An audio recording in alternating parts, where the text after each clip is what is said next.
안녕하세요. 얼마 전에 허세와 편견에 찌들어 있는 손윗동서들의 코를 납작하게 눌러주고 움츠러들었던 어깨를 당당하게 펴고 사는 구독자 인사드립니다. 생각만 해도 고소한 이 얘기를 어디다 자랑할까 고민도 안 했다니까요. 요즘 제 삶의 활력소가 되어주는 톡톡 사연을 제보해야겠다고 헐레벌떡 뛰어왔어요.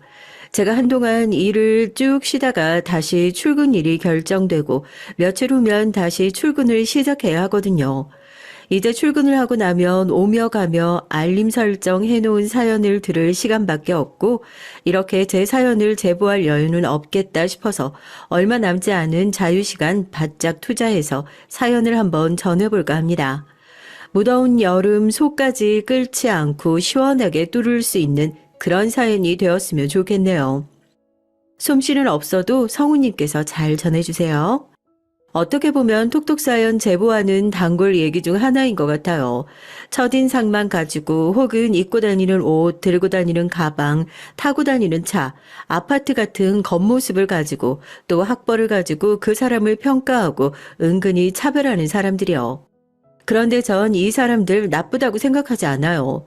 인터넷이라 얼굴을 드러내지 않고 얘기할 수 있으니까 솔직히 말씀드려서 그런 외적인 것들로 사람을 판단하는 것이 인간의 기본적인 본능이라고 생각해요. 초면이라면 겉모습만이 그 사람이 어떤 사람인지 추측할 수 있는 유일한 단서가 될 테니까요. 그런데 그 사람을 겪어보고 나서도 평가의 기준이 그런 것들이 된다면 전 그건 정말 반성해야 한다고 생각해요. 먼 눈에는 뭐만 보이고 내가 아는 만큼만 보인다고 그 사람이 내가 모르는 곳에서 어떤 노력을 하고 또 어떤 성과를 이루었을지 알고 계속 그걸로만 사람을 판단하나요? 요즘에는 집을 돼지우리처럼 해놓고 어디 나갈 때는 나만 쏙 나와서 번지르르하게 차려입고 다니는 사람도 있고 고등학교만 졸업해도 집이 부자거나 자기가 좋아하는 일 빠르게 찾아 남들이 입 떡하니 벌리고 부러워할 만한 자산을 가진 사람도 있고요. 내 편견 한꺼풀만 벗겨내면 완전히 다른 사람이 나올 수 있으니 본능적으로 그런 마음이 들더라도 속으로만 생각하고 마는 것이 기본적인 매너라고 생각하거든요. 그리고 오늘은 그런 기본적인 매너조차 장착하지 못한 저희 두 손윗동서에 대한 얘기를 해볼까 합니다. 소위 말해 공부머리라고 하죠. 여러분은 이 공부의 영역이 타고난 거라고 생각하나요? 갈고 닦을 수 있는 거라고 생각하나요? 개천에서 용난다라는 속담을 처음 배웠을 때 저는 은근한 충격을 받기도 했어요. 공부를 잘해서 출세한다는 것을 용에 비유하면 굉장히 숭상하는 느낌이 들더라고요. 물론 지금 우리나라에서 제일 안정적으로 살 수 있는 수단이 공부인기 때문인 것도 저는 잘 알아요. 사연을 들으시는 분들도 잘 알 거라 생각합니다. 그런데 마치 공부나 성적, 학벌이 인생을 얼마나 열심히 살았는지 그 노력의 결실로 비춰지는 것 같아서 안타깝긴 하더라고요. 굳이 살기 좋은 우리나라를 해외와 비교하고 싶은 마음은 저도 없지만 외국에 나가면 또 다르잖아요. 몸을 쓰는 기술직들이 우리나라 어지간한 대기업 사원보다 훨씬 더 높은 급여를 받고 그쪽에서 또 그렇게 잘 대우해주기도 하고요. 그런데 우리나라에서 기술직 한다고 하면 뭐라고 그래요? 대번에 무시하잖아요. 몸 써서 돈을 버는 사람은 무식하다고 폄훼하는 그런 분위기가 없어져야 한다고 생각해요. 제가 이런 생각을 갖게 된 데는 큰 영향을 끼친 분이 한 분 계시거든요. 저희 어머니예요. 제가 왜 사연 시작부터 이렇게 학벌 가지고 사람 차별하면 안 된다, 땀 흘려 일하는 사람들의 소중함을 알아야 한다, 핏대를 세우고 항변을 토하겠어요. 제가 싫어하는 이런 행동을 누군가 옆에서 꾸준히 했기 때문이 아닐까요? 불행하게도 그런 행동을 하신 분은 저희 어머니입니다. 떼래야 뗄 수 없는 사이 제 가치관을 만들어주셔야 하는 어머니부터 이런 사상에 찌들어 계신 분이었거든요. 저는 아주 당당하게 말할 수 있는 게 공부를 어렵다고 느껴본 적이 없어요. 제가 땀 흘려 일하는 사람들의 소중함을 알아야 한다고 그 얘기를 하면서 또 하나 덧붙여서 열심히 주장하고 다니는 것은 공부머리는 결국 타고나는 것 같다고요. 물론 어디서 연구를 해서 검증된 결과도 아니고 물론 공부를 제대로 할 수 없는 여건에 놓여 있는 사람들이 가끔 엄청난 결과를 만들어내서 대대적으로 보도가 될 때도 있잖아요. 뭐 예전에 반기문 사무총장이나 이런 사람들이요. 산골짜기에서 공부해서 성공했다. 저는 그런 뉴스를 보면서도 그랬어요. 저 사람들이 엄청 희귀한 케이스니까 결국 저렇게 언론에 보도되는 거 아니냐고요. 대부분은 콩 심은 데 콩 나고 팥 심은 데 팥 난다고 해서 공부를 잘하는 유전자가 부모님한테 있어야 그걸 물려받은 자식도 공부를 잘하게 되는 거라고요. 왜 의사 집안에서 계속 의사가 배출되는 그런 것도 같은 맥락이라고 생각해요. 이건 순전히 저 혼자만의 생각일 뿐이니까 너무 나쁘게 생각하지 말아주셨으면 좋겠어요. 저도 부모님께서 굉장히 고학력자시거든요. 그 나이에 박사학위까지 따기 쉽지 않은데 두 분 다 해외에서 박사학위 받으셨고 아마 이렇게 공부를 쉽게 할 수 있는 머리를 제가 물려받았기에 공부를 하는 것에 어렸을 때부터 거부감이 없지 않았을까 그렇게 추측하거든요. 그런데 공부하는 별개로 저는 어머니의 교육관이 어렸을 때부터 너무 싫었어요. 괜히 사연 쓰면서 가족 욕하는 것 같아 기분이 좀 좋지 않지만 어렸을 때부터 공부를 좀 잘하는 것 같아 싹이 보이니까 어머니가 더 열성적으로 제 교육에 매달리셨거든요. 아버지는 애가 그냥 하고 싶은 거 할 수 있게 내버려둬라. 공부는 그렇게 시킨다고 되는 것이 아니다. 어린 애를 들들 볶는 어머니를 못마땅하게 생각하셨지만요. 어머니 손을 잡고 아주 어렸을 때부터 5만 가지 학원에 다 쫓아다니면서 특별한 재능을 찾아주신다고 그랬던 걸 생각하면 아직도 끔찍해요. 제가 다니던 학원이 번화가 쪽에 있으니까 왜 연초 연말에 공사 많이들 하잖아요. 길도 갈아엎고 그럴 때 보면 헬멧 쓰고 열심히 일하시는 분들이 있는데 어머니는 아직 가치관도 제대로 확립되지 않은 어린 제 귀에다 대고 너 공부 안 하면 저런 일을 해야 하는 거라고 그런 소리도 서스럼 없이 하셨던 분이에요. 제가 천진난만하게 저 일이 어떠냐고 저렇게 멋진 유니폼도 입고 열심히 일해주시는 분들이 있으니까 우리가 이렇게 좋은 거리에서 사는 거 아니냐고 그러면 어머니는 금세 무서운 표정을 하고 제 등을 막 때리시면서 저런 일은 공부 안 하고 불성실한 사람이나 하는 거라고 막 혼내셨어요. 제가 조금 더 나이가 먹고 나서 어머니가 하셨던 그 얘기들이 얼마나 무례한 언행이었는지 알게 되고 누구보다 더 학벌과 외관으로 사람을 판단하고 폄훼하는 어머니가 오히려 창피하고 싫기도 했습니다. 제가 한 번도 공부를 하는 게 힘들지 않았다고 했잖아요. 단순히 공부가 쉬웠다기보단 남들만큼 치열하게 하는 것 같지 않은데 늘 전교 1등을 유지할 수 있었죠. 오히려 공부보다 더 힘들었던 건 어머니의 등살이었어요. 늘 전교 1등을 하던 제가 딱 한 번 중학생 때 전교 100등 밖으로 밀려났을 때가 있거든요. 아마 그때가 어머니와의 관계가 최악으로 치달았을 때였던 것 같아요. 어머니는 만족을 모르시는 분이었거든요. 전교 1등을 했는데도 혼난다는 게 참 이상하죠. 저도 애인데 이 정도면 잘했다 하고 성적표를 자랑스럽게 내밀면 어머니는 그때마다 싸늘한 시선으로 절 바라보면서 그러셨어요. 국어에서 하나 틀렸네? 수학에서 하나 틀렸네? 이건 기본적인 개념 아니니? 넌 이 좁아 터진 곳에서 전교 1등 하나 한 걸로 만족하니? 어린 제 눈에는 그게 어떻게든지 제 흠을 찾아내려는 모습으로밖에 보이지 않더라고요. 난 만족하고 잘하고 있는 것 같은데 정작 날 그렇게 채찍질하는 사람은 더 높은 곳으로 가라고 압박하고 윽박지르니까 정말 마음속이 딱 터져버릴 것 같은 거예요. 그때쯤에서 어머니랑 아버지가 언성을 높이며 싸우는 날도 많아졌어요. 원인은 저 때문이었죠. 아버지는 굳이 애한테까지 그럴 필요 있냐. 자기가 하고 싶을 때 하고 1등 아니어도 좋으니까 애 숨 좀 쉬게 놔두라고 하고. 그러면 어머니는 아버지에게 그렇게 물러터진 성격이니까 애가 더 높은 데를 꿈꿀 생각조차 하지 않는 거라고. 이게 다 당신 탓이라고 소리를 지르는 거예요. 저 때문에 두 분이 맨날 집에서 싸우는 소리를 들을 때마다 mp3를 귀에다 딱 꽂고 노래를 크게 틀어놓고 베개에 얼굴을 파묻고 소리를 질렀어요. 너무 답답해서요. 어머니는 왜 저렇게 만족을 모르시고 나한테 집착을 할까? 이게 다 내가 공부를 열심히 잘한 탓이다. 생각이 거기로 흘러가고 차라리 내가 애초부터 공부를 못했더라면 이런 일이 없지 않을까 싶어서 중학교 3년, 어쩌면 고등학교 진학을 앞둔 중요한 시기에 시험지를 받자마자 무작위로 답안지에 마킹을 하고 엎드려서 잠들어 버렸어요.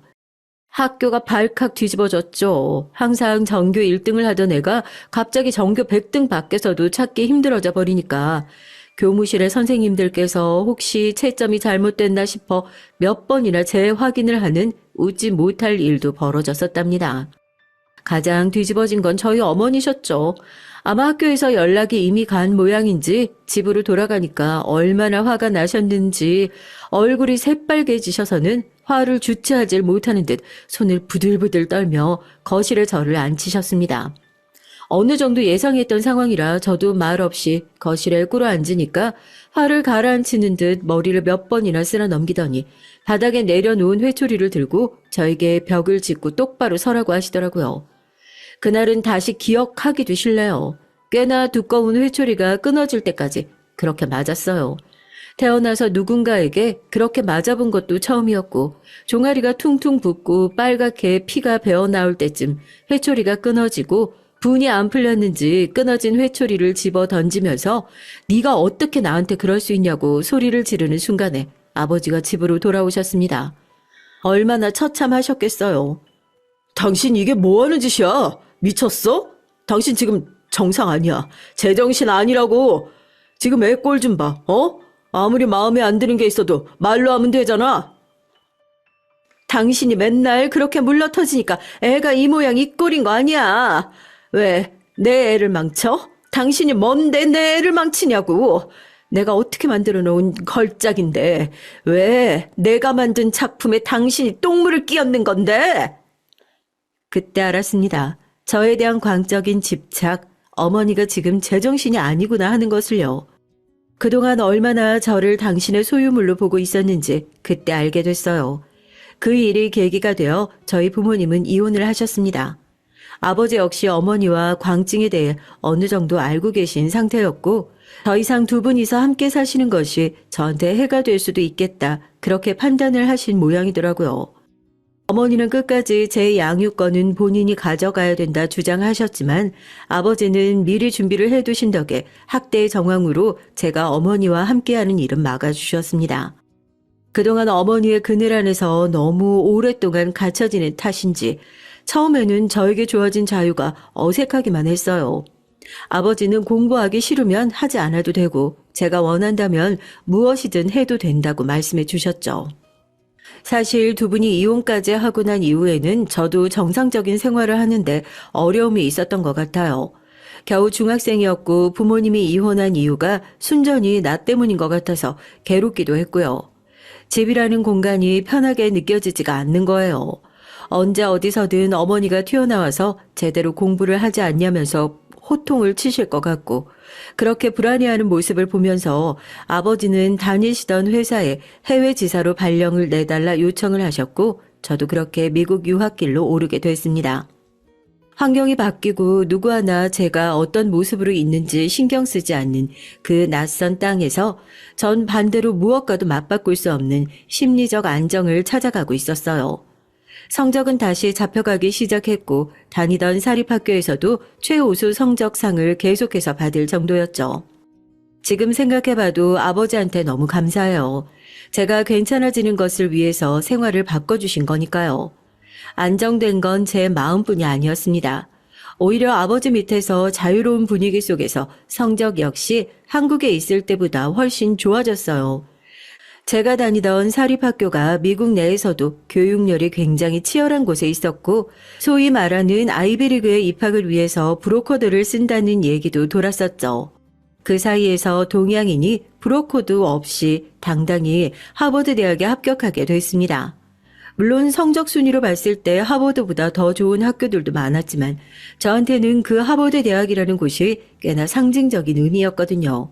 세계를 무대로 하는 인재가 될 수 있다는 공간. 거기서 저도 제 인생을 다시 한번 새롭게 시작해보고 싶었습니다. 학교를 다닐 때는 크게 힘들 게 없었는데요. 오히려 학교를 졸업하고 나서 회사에 취업을 한 이후로 힘들었던 것 같아요. 졸업을 하고 실리콘밸리에 있는 유명 IT 기업에 전환 인턴으로 들어가게 됐어요. 짧게는 한 달, 길게는 6개월까지 업무 태도나 같이 일하는 동료들과의 팀워크를 확인하고 정규직으로 전환될 수 있는 기회였죠. 여기서는 사실 정규직이라는 개념이 크게 없지만요. 아마 뉴스를 보신 분들도 있으실걸요. 미국에 비하면 한국이 해고 통보는 정말 신사적이고 매너 있는 것 같아요. 전 실제로 그 장면들을 봤었으니까요. 아침에 출근을 했는데 옆에서 출입증을 찍고 들어가려는 직원한테 경고음이 울려요. 출입이 제한되었다는 얘기죠. 그러면 그때 내가 주말 사이에 해고됐구나 그렇게 아는 거예요. 조금 기다리면 경비원들이 나와서 너 이제 출근 못한다. 너 해고됐다. 이렇게 얘기를 해주고 그러면 울적한 얼굴로 올라가서 박스에 본인 짐을 챙겨가지고 털레털레 힘없이 나오는 거죠. 고액의 연봉, 정말 입이 떡 벌어지는 복지가 보장되어 있는 대신에 나에게 주어진 모든 것들이 언제 어떻게 사라져 버릴지 모른다는 불안감. 멀리서 봤을 때는 다들 행복하게 일을 하고 있는 것 같지만 사실 다 같은 파리 목숨이라고 생각하고 있는 거죠. 내가 옆에 있는 저 사람을 밟지 않으면 다음 주에 해고 통보를 받는 건 나일 수도 있겠구나 하고요. 전 그 안에서도 학벌이 꽤나 좋은 축에 속했지만 그게 오히려 이 사람들의 경쟁심을 자극한 모양이었습니다. 그 6개월 동안 전 동양인이 받을 수 있는 모든 차별을 다 받았던 것 같아요. 사내 왕따라고도 하죠. 한국이나 미국이나 사람들을 교묘하게 괴롭히는 쓰레기 같은 종자들은 어디에나 있더라고요. 그 사람들 눈에는 제가 6개월 안에 밀어내야 하는 존재였어요. 그렇게 해서라도 본인들의 자리를 지켜내야 했을 테니까요. 저희는 점심시간이 따로 정해져 있지 않아요. 팀 단위로 업무가 움직이다 보니까 서로 번갈아 가면서 자리를 지키고 그 사이에 한 명씩 나가서 간단하게 식사를 하고 돌아오는 제도였는데 어느 날부터인가 제가 밥을 먹을 시간조차 없을 정도로 바빠지더라고요. 업무량이 늘어난 건 아니고 저를 제외한 나머지 팀원들끼리 똘똘 뭉친 탓이었습니다. 처리하는데 오랜 시간이 걸려야 하는 일들은 은근슬쩍 저한테 밀어놓고 하버드 나온 동양인이니까 이 정도는 처리할 수 있지라는 식이에요. 저도 거기서 지지 않고 자리에 앉아서 간단한 요거트나 견과류를 먹으면서 허기진 배를 채우고 잔업을 처리하고 있으면 지나가면서 코를 막고 낄낄거리더라고요. 요거트를 먹는데 마늘 냄새가 난다나요? 물론 가만히 당하고만 있지 않았죠. 미국 하면 죄다 백인들만 있을 것 같지만 사실 따지고 보면 백인의 비율은 절반 정도밖에 안 되는 나라거든요. 더군다나 다국적 기업을 지향한다는 저희 회사에서는 여러 국적의 사람들이 함께 일하는 회사에서 인종차별은 잘못하면 징계까지 받을 수 있는 중요한 사안이었어요. 코를 막고 또 낄낄거리는 동료들한테 핸드폰 녹음기를 켜고 다시 말해보라고 하니까 입을 꾹 다물더라고요.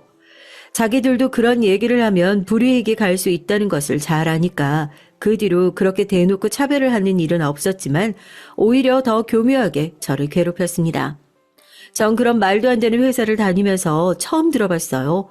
바나나라는 은어를 혹시 아세요? 저도 거기서 처음 들어봤으니까 아마 사연을 들으시는 분들 중에서는 거의 모르는 단어일 거예요. 한번 그렇게 팀원들을 들이받고 난 이후에 자기들이 먼저 미안하다면서 사과를 해오더라고요. 그러면서 제 생각이 나서 간식을 사왔다면서 바나나를 주더라고요. 그래도 이제 나를 제대로 팀원으로 대우해 주는 건가 싶어서 고맙다고 하고 자리에 앉아서 바나나를 까먹는데 그 모습을 보고 또 낄낄거리면서 웃더라고요. 뭔가 쎄하다 했죠. 예전처럼 대놓고 따돌리진 않았지만 저한테 너무 잘 어울리는 애칭이라면서 저를 바나나라고 부르는데 세상에 알고 보니까 그게 동양인을 비하하는 은어더라고요. 행동이나 생각을 백인처럼 하지만 겉모습은 동양인 사람을 보고 바나나 껍질처럼 노란 피부색을 가지고 있으면서 속으로는 하얀 바나나의 속살처럼 백인 흉내를 낸다고 그렇게 비하하는 거예요.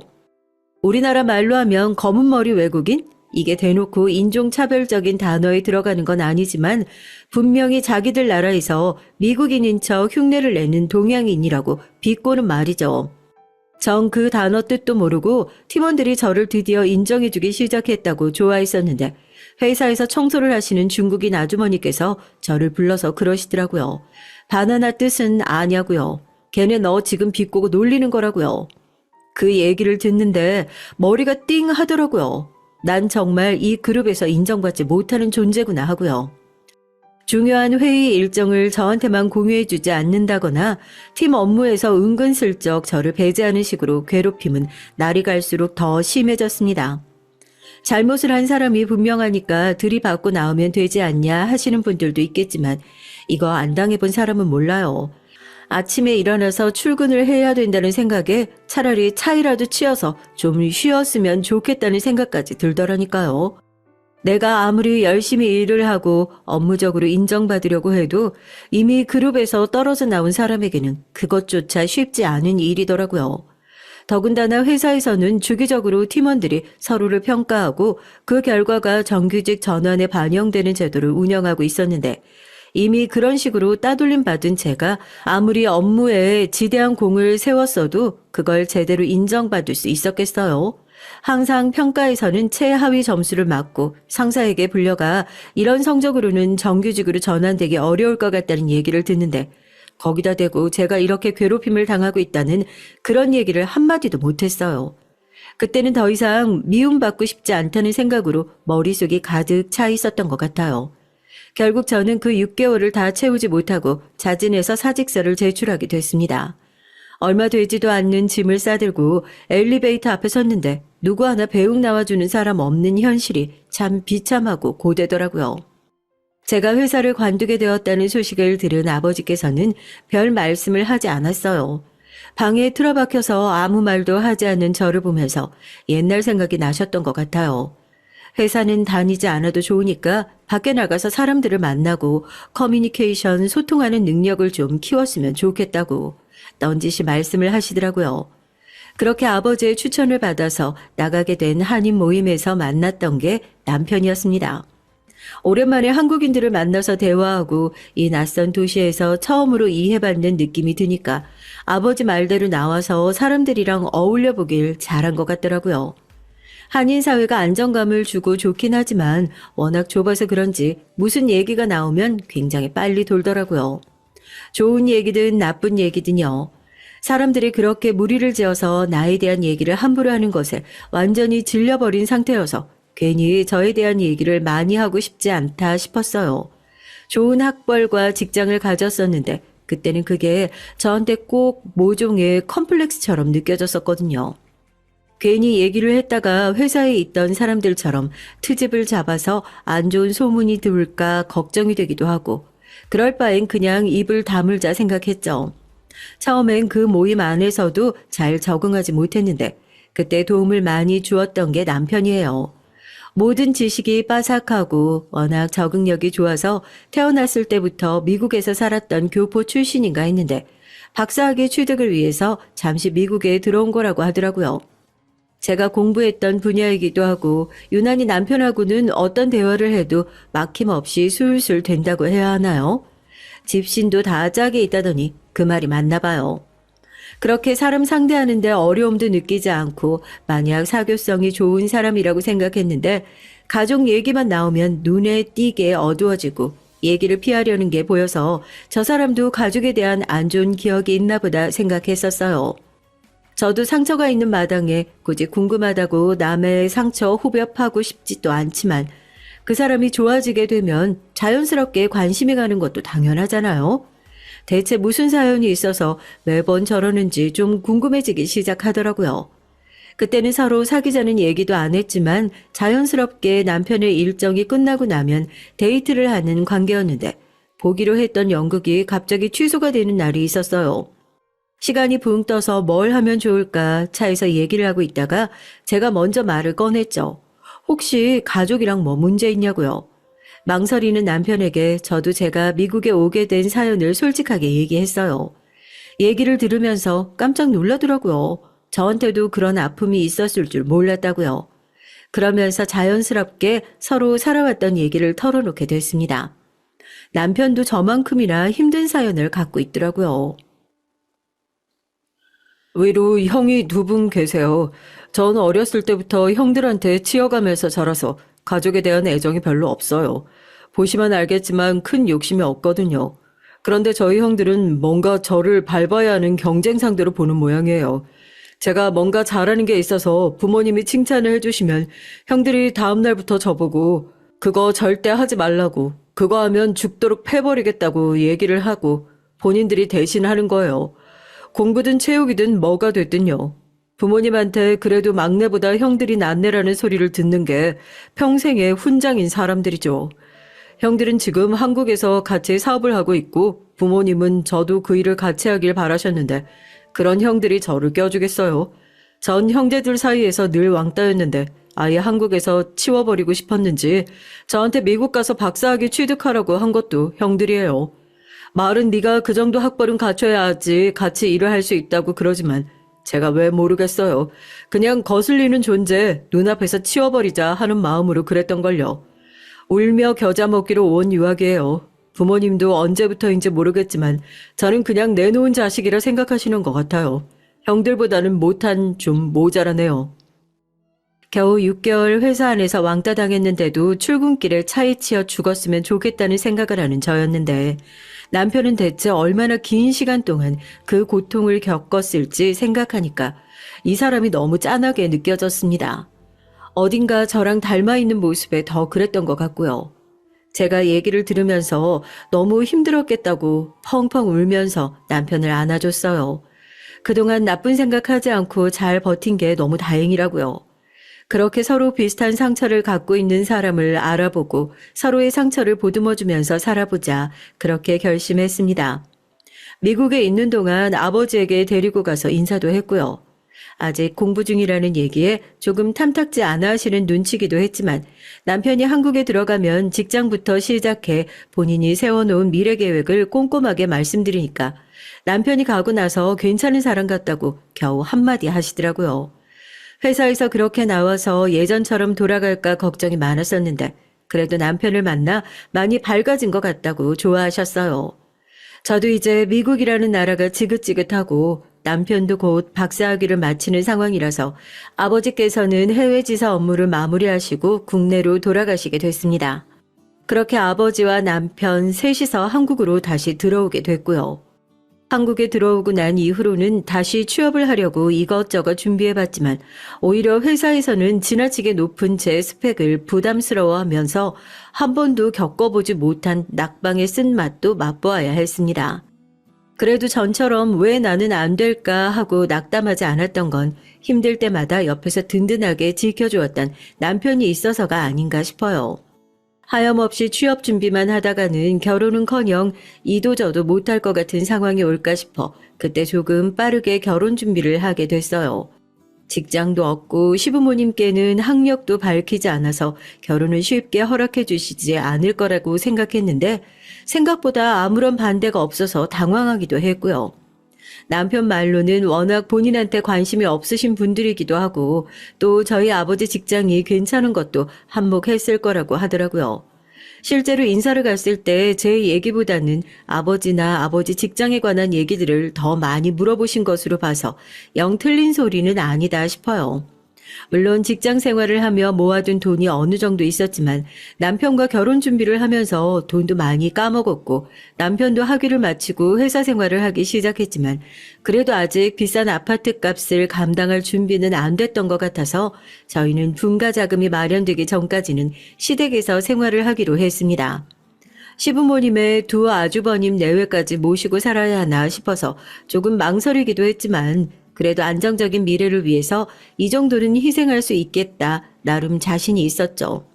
나중에 아이를 낳은 걸 생각해서 집을 사게 된다면 이왕이면 좋은 동네에서 시작을 하고 싶고 몇 년 후에 집값이 좀 잠잠해질 때까지 시댁 생활을 하면서 둘이서 열심히 모아보자고 뜻을 모았어요. 그런데 그 시댁에서 회사에서 겪었던 기분을 다시 한번 느끼게 됐습니다.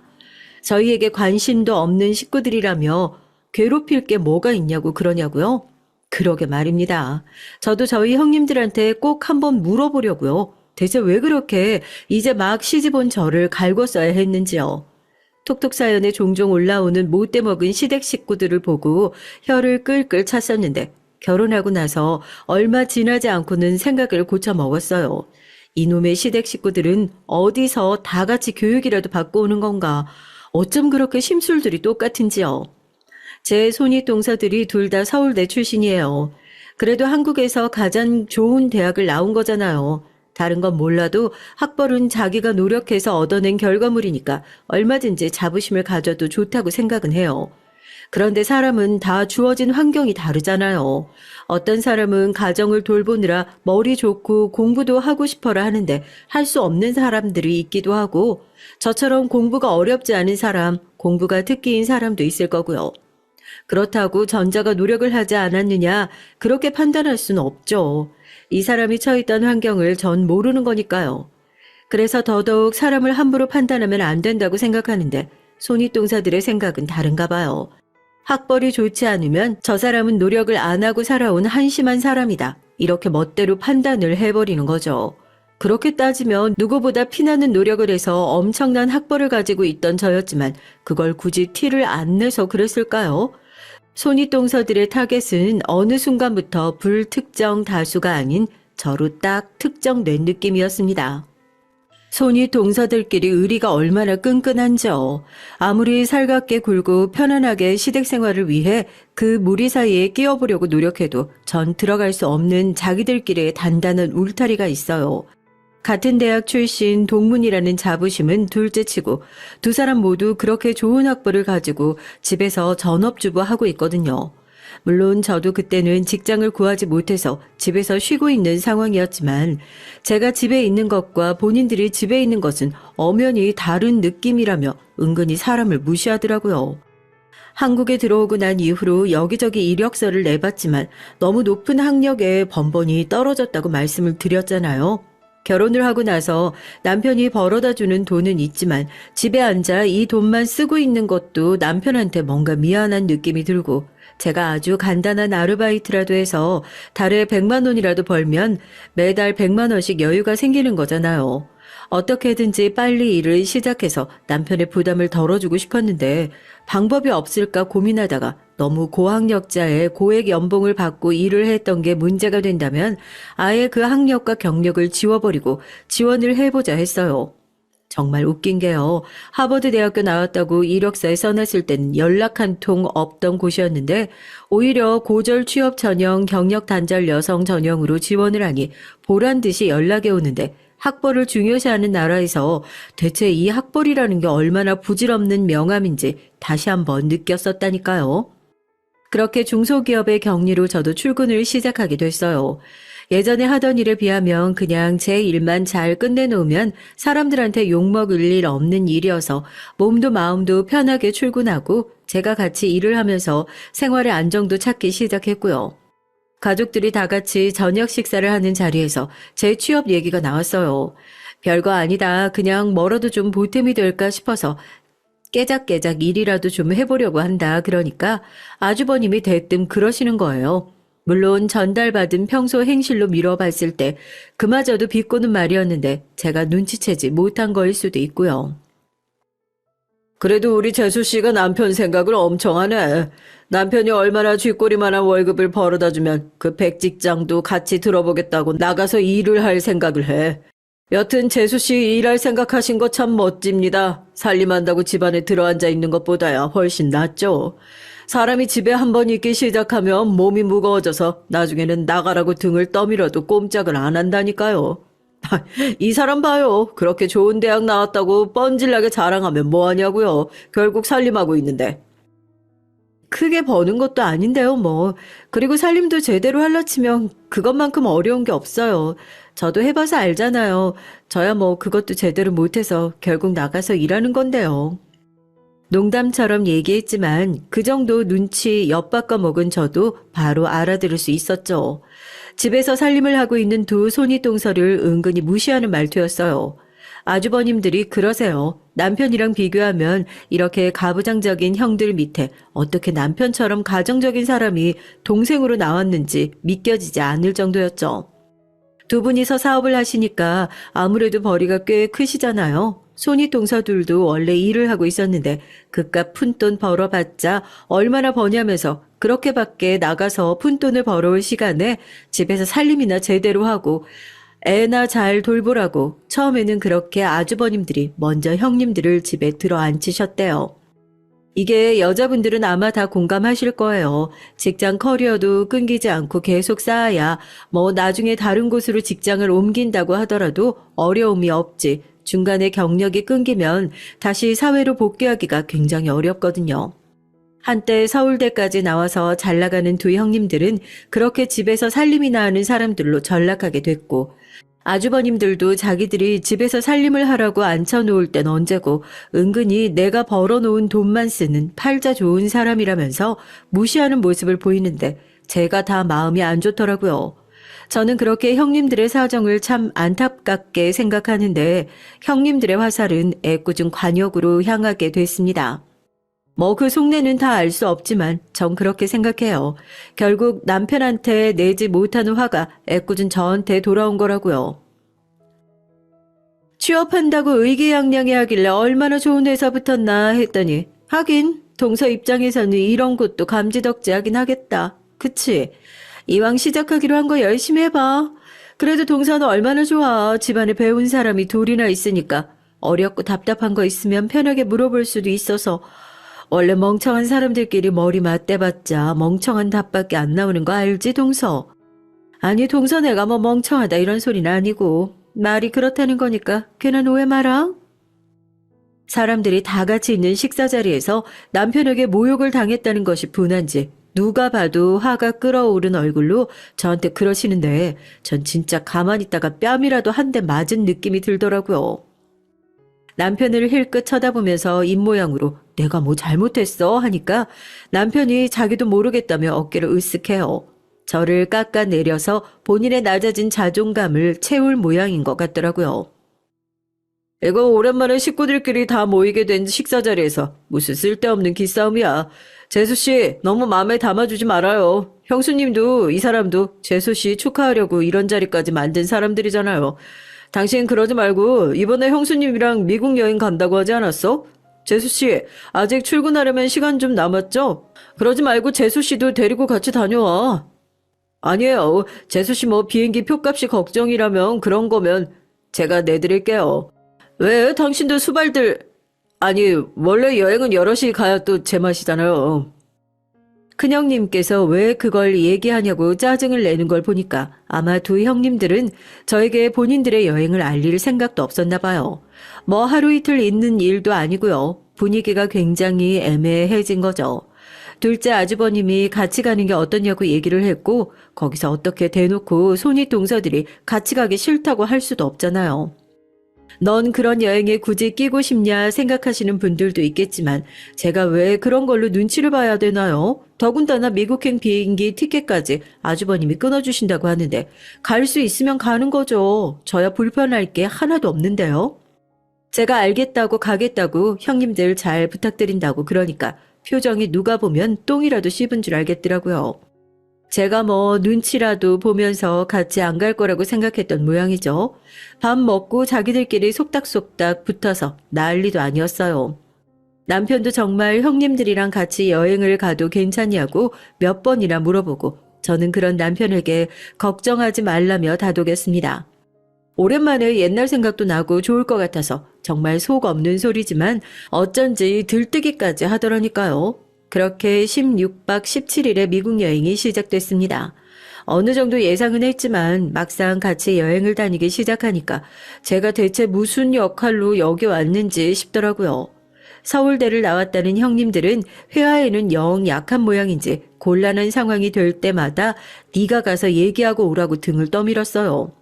오기 전까지는 큰형님이 미국은 자기 고향이나 다름없다면서 그렇게 설레발을 치셨는데 막상 공항에 도착하고 나서 미리 예약한 렌트카에 문제가 생기니까 핸드폰 번역기를 켜고 땀을 뻘뻘 흘리면서 난처해 하더라고요. 누가 본인 고향에서 저렇게 긴장을 한대요. 속으로 형님들이 나보다 못한 것도 있구나 하고 고소하기도 했어요. 동서, 뭘 멀뚱멀뚱 서서 구경만 하고 있어? 동서가 가서 해결하고 와야지. 그럼 우리들이 이렇게 하나부터 열까지 다 신경 써야겠어. 가서 뭐가 잘못됐는지 번역기를 돌리든 손발짓을 하든 동서가 좀 해결하고 와봐. 자기들끼리 해결을 못할 것 같으니까 제 등을 떠미는데 뒤에서 킬킬거리는 소리가 다 들리더라고요. 자기들끼리 동서는 영어 못하는데 어떻게 저걸 해결하고 오냐면서 가서 망신이나 제대로 당하고 왔으면 좋겠다고 하는데 저 들으라고 그러는 건지 싶더라고요. 막상 가서 물어보니까 별일도 아니에요. 그렇게 자신 있다고 떵떵거리던 큰형님이 다른 날짜로 예약을 해놔서 사정을 얘기하고 예약된 날짜를 바꿔서 겨우 문제를 해결했죠. 자동차 키를 받아들고 온 저를 보고 딱 눈빛이 그래요. 제가 저걸 어떻게 해결했지? 하는 눈이요. 제가 영어 할 줄 안다고는 전혀 생각하지 못했나 봐요. 괜히 운전을 하는데 뒤에다 대고 요즘에는 번역기가 잘 나온다고 영어 하나 못해도 의사소통하는데 어려움이 없다고 하는데 너무 유치해서 사람이 우스워 보이는 거 있죠? 동서 아까 봤어? 막내 동서가 거기서 땀 뻘뻘 흘리고 있는 거. 다음부터는 그런 거 있으면 내가 할 테니까 막내 동서는 시키지 마라. 거기서 진땀 빼고 있는 모습 보는데 내가 형님으로서 너무 안타깝더라고. 동서 괜찮아. 배움이 모자란 게 죄는 아니잖아. 미국 가서 영어 한마디 못하는 사람 데리고 다니는 게 보통 쉬운 일이 아니야. 동서 우리한테 고마워해야 돼. 정작 제가 렌트카 직원이랑 얘기하고 있을 때는 혹시나 본인들한테 말이라도 걸까 싶어 멀리 떨어져서 고개 돌리고 필사적으로 자기들끼리 얘기하고 있던 주제에 이제 와서 제 앞에서 무슨 센 척이 하고 싶어서 저러는지. 저도 더 이상 가만히 당해주고 있으면 안 되겠다 싶어서 제 차를 조용히 갓길에 대고 뒷좌석에서 떠드는 형님들한테 그랬어요. 미국 온 김에 제가 나온 대학교 한번 가보시겠냐고요. 큰형님이 펄쩍 뛰면서 그래요. 뭐? 동서가 미국에서 대학을 나왔어? 아무리 자존심이 상해도 그렇지 여기까지 와서 거짓말하면 어떡해. 동서, 큰 동서가 저번에 동서 고등학교 졸업까지만 해가지고 이력서 쓴 걸 뻔히 다 봤다는데 거짓말 할 거야? 왜 그렇게 저를 대놓고 무시하고 찍어 눌렀는지 알겠더라고요. 취업이 잘 되지 않아서 고등학교 졸업까지만 써놓은 이력서를 작은 형님이 훔쳐보고 큰 형님한테 제 대학도 안 나온 애다 그렇게 쪼르르 가서 일러 바쳤나 봐요. 그렇게 두 사람은 제가 고졸 학력밖에 가지지 않은 사람이라고 생각하고 있었던 거고요. 아니 생각하니까 그래요. 고졸이면 뭐 무시해도 되나요? 제가 형님들한테 뭐로 거짓말을 해요. 저도 오랜만에 미국 오니까 제 모교를 형님들한테 꼭 보여드리고 싶어가지고요. 늘 등굣길에 이 길 지나갔었는데 기억이 새록새록하네요. 작은 형님은 그럴 리가 없다면서 얘가 지금 괜히 자존심 부리고 싶으니까 우리 앞에서 거짓말하는 거라고 거품을 물더라고요. 제 모교에 데려가면 어떤 반응을 보일지 정 그럼 가서 확인해 보면 되지 않겠냐고 차를 몰고 하버드로 달렸습니다. 아무리 영어 실력이 부족한 사람이라도 선명하게 적혀있는 하버드 글자와 로고를 알아보지 못하는 사람은 없을 테니까요. 손윗동서들이 입을 떡 벌리고 저를 쳐다보더라고요. 이게 거짓말을 해도 유분수지. 너 지금 누구 놀리니? 네가 어떻게 하버드를 나왔다고 이렇게 대놓고 뻥을 쳐? 뻥인지 아닌지 직접 내려서 확인해 보시면 될 거 아니에요. 가시죠. 손윗 동서들을 데리고 당당하게 하버드 대학 안으로 입장했습니다. 뒤에서 자기들끼리 얘기를 하는데 다 들려요. 이러다 진짜면 어떡하냐는 큰형님의 얘기와 저게 진짜일 리 있겠냐고 괜히 우리 앞에서 센 척하려고 그러는 거다라는 작은 형님을 제가 대학 시절 내내 거의 살다시피 했던 클럽 동아리방이라고 해야 되나요? 그쪽으로 데리고 갔어요. 당연히 낯선 외지인이 무슨 일로 오셨냐고 제 앞을 막아서는 학생에게 유창한 영어로 얘기를 했습니다. 안녕하세요. 여기 졸업생이고 이 클럽에서 동아리 활동했었는데요. 옛날에 제가 활동했던 사진 좀 볼 수 있을까 해서요. 혹시 들어가는 게 좀 그렇다면 사진만 가져다 주겠어요? 제가 하버드의 자랑스러운 동문이라는 사실을 꼭 증명할 일이 있어서요. 유창한 영어 실력이 형님들 1차적으로 기절. 누가 봐도 하버드 대학 재학생으로 보이는 백인 여자애가 자기 선배를 만나서 너무 기쁘다면서 저를 반갑게 맞아주는 모습에 2차적으로 기절을 했죠. 그러고서는 본인이 앨범을 가지고 나올 테니까 잠시만 기다려달라고 하더라고요. 졸업 연도를 얘기해주고 그 여학생을 기다리면서 학생들의 눈치를 살폈습니다. 끝까지 저 학생을 미리 섭외했을지 어떻게 아냐고 요즘에 저 정도 영어는 학원 다니면 다 할 수 있는 거라고 이를 꽉 깨물고 현실을 부정하더라고요. 곧이어 여학생이 제가 졸업한 연도의 동아리 앨범을 들고 나오고 저는 고맙다는 인사와 함께 앨범을 펼쳐서 제가 학교 다니던 시절 사진을 보여줬습니다. 둘이서 아주 바닥에 책까지 내려놓고 붙어서 책장을 뒤적거리는데 이젠 아니라고 부정할 수도 없는 거죠. 제가 동아리 장이었거든요. 떡하니 제 사진이 붙어 있고 그 밑에 제 영어 이름이 적혀 있는데요. 아니, 이게 어떻게 이럴 수가 있어? 아니, 동서 같은 무식한 사람이 어떻게 하버드를 나오냔 말이야. 말도 안 돼, 이건. 끝까지 부정하는 형님에게 제가 영어로 일침을 날렸죠. 아니나 다를까 영 못 알아듣는 눈치더라고요. 벙 쪄서 저를 쳐다보는 두 형님들에게 킥킥거리면서 다시 한국말로 똑같이 번역해서 들려줬어요. 형님, 좋은 학교 나오고 나서도 자랑 한마디 안 하는 제가 무식한 걸까요? 학교에 나왔든 나오지 않았든 인간이 됐으면 다른 사람들을 존중해야 한다 같은 기본적인 개념은 배웠을 텐데 서울대까지 나와놓고 그렇게 뻑하면 사람 무시하는 형님들이 무식한 건가요? 여기 있는 하버드 대학 학생들한테 제 후배들한테 한번 물어볼까요? 누가 무식한 건지? 영어 한마디 못 알아듣고 서울대까지 나온 주제에 집에서 애나 보고 있다고 저도 그렇게 형님들 무시 안 하잖아요. 제가 뭐 형님들을 무시할 줄 몰라서 여태까지 참고 지냈던 건 줄 아세요? 되도 않는 학력으로 뻐길 생각 마세요. 제가 봤을 때 형님들도 그저 좋은 학력 가지고 집구석에 처박혀 있는 뻔한 가정주부일 뿐이니까요. 제 얘기에 한마디 반박도 하지 못하고 얼굴이 새빨개져서 어버버 하는 형님들을 놔두고 자리를 떴습니다.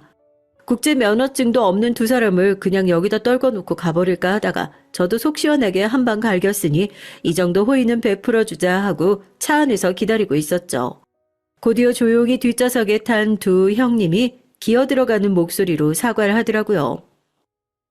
난 동서가 이렇게 좋은 학교 나오고 우리가 얼마나 우스워 보였겠어. 동서 다른 건 아니고 돌아가면 우리 애기 아빠한테 나 영어 못한다는 얘기는 절대 하지 말아줘. 애들 봐야 한다고 영어기라도 좀 틔우고 오라고 남편이 보내준 여행인데 영어 한마디 못했단 사실을 알게 되면 무슨 소리 할지 몰라. 미안해 동서. 형님은 뭐 하실 말씀 없으세요? 아니 난 이력서만 보고 깜빡 속았잖아. 아니 그게 아니라 나도 미안하지. 기어 들어가는 목소리로 사과를 하는 두 손윗동서들과의 즐거운 미국 여행이 그렇게 끝났습니다. 저도 이제는 학교를 괜히 숨기는 것도 의미가 있나 싶어서 가족들한테 제 학력과 경력들을 공개했고 또 한 번 집안이 난리가 났었어요. 지금은 어떠냐고요? 두 형님들 자기 애들 영어 에세이 좀 봐줄 수 있냐면서 매일같이 선물 들고 애 손잡고 저희 집으로 찾아오고 있어요. 이런 식으로 학력을 휘두를 생각은 전혀 없었지만 뻔뻔한 형님들의 코를 납작하게 밟아줘서 저도 속이 다 시원하네요. 안녕하세요. 이 사연을 쓸까 말까 고민 많이 했는데 주변 사람들이 이 얘기를 듣고 꼭 제보해야 한다면서 더 난리를 치는 바람에 이렇게 저도 글이라는 걸 써보게 됐습니다. 전 청주에 살고 있는 40대 여성이고요. 얼마 전 제게 일어난 그야말로 기적 같은 일을 말씀드리고 싶어서 펜을 들었어요. 사실 아직까지도 저는 이 일이 얼떨떨하게 느껴지고 믿기지 않기도 하는데요. 그럼에도 제 얘기를 들으실 여러분들께서 따뜻함을 느끼시고 세상이 그래도 살만하다는 좋은 에너지를 얻어가셨으면 해서 작성해 봅니다. 전 사실 어린 시절부터 비관적이라면 꽤나 비관적인 아이였어요. 뭐랄까요? 같은 일이라도 긍정적인 면을 보는 분들이 있는 반면 그에 반해 부정적이고 암울한 부분을 예측하는 사람들 있잖아요. 그게 바로 저였죠. 그건 어렸을 적부터 그랬는데 아마도 저희 엄마에게 영향을 많이 받은 듯 싶습니다. 암울한 과거지만 어렸을 적 어머니는 알코올 중독자이셨고 절 잉태하신 가운데서도 술을 입에 대신 분이었다고 들었어요. 아버진 그런 어머니를 두고 어미 될 자격도 없는 게 애를 낳아 집안을 말아먹는다고 손가락질을 하곤 했고요. 그도 아니면 물건을 던지던가요. 저희 아버지는 피구왕이셨습니다. 피구를 잘한다는 뜻이 아니고 물건 집어던지는 걸 공처럼 그렇게 잘 던지셨단 말이에요. 저나 엄마를 향해 혹은 자신의 어머니, 저의 친할머니를 향해 곧잘 던져대며 새 여자를 지독하게도 괴롭히셨어요. 그 때문에 어머니는 신세한탄을 할 곳으로 저를 찾아 이렇게 말씀하시곤 했죠. 내가 네 아빠 때문에 돌아버리겠다. 미치겠어. 차라리 이렇게 살 바엔 그냥 어디 강물이라도 가서 죽어버리는 게 낫겠다. 너도 죽고 나도 죽자. 어린 너 두고 내가 어떻게 혼자 가겠니, 어? 엄마 무서워. 왜 그런 말을 하는 거야? 실제로 어머니는 어린 저를 데리고 강가에 자주 끌고 가시기도 했어요. 강가 앞에 선 위태로운 어머니의 모습은 그야말로 저에게 어머니를 잃을지도 모른다는 공포를 가득 안겨주곤 했습니다. 술병을 든 채 흔들리는 어머님의 몸이 언제고 곧 강가로 떨어질 것만 같아 불안했죠. 그래서인지 제 어린 시절은 친구들과의 추억이나 공부에 관한 기억이 아닌 어머니를 잃을까 불안했던 경험과 아버지로부터 당한 물리적인 행위들, 그로 인한 수치심으로 가득 채워져 있었어요. 엄마, 정말 미안한데 나 이제 엄마를 벗어나고 싶어. 엄마랑 있으면 나도 망가질 것 같아. 이렇게 엄마 두고 가는 거 배신인 거 아는데 나 엄마 배신해서라도 그냥 혼자서라도 잘 살래, 엄마. 나 붙잡지 마. 알았지? 그래, 잘 가라, 우리 딸. 너 좋아하는 서울 가서 엄마한테도 아빠한테도 그리고 할머니한테도 연락하지 말고 그냥 너 혼자 잘 살아. 나중에 결혼할 때는 한번 연락 주고. 몸 조심하고 차 조심하고. 눈물 지으며 어머니를 떠나온 그 순간은 지금 생각해도 먹먹합니다.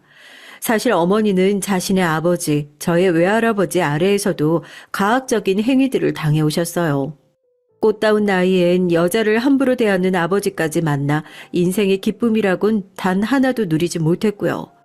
그렇게 겨우겨우 목숨줄을 연명하셨죠. 하지만 자아가 생기고 나 역시 다른 사람들처럼 평범하게 살아가기 위해선 어머니를 배반하고 그 집을 떠나야 한다는 것이 제 결론이었습니다. 단 한순간도 행복하신 적 없는 불쌍한 우리 엄마. 내가 너무 미안해, 엄마. 만약 아버지 곁을 떠날 수 있다면 도망쳐서라도 꼭 나와. 내가 나중에 데리러 갈게. 돈 많이 벌어서 성공해서.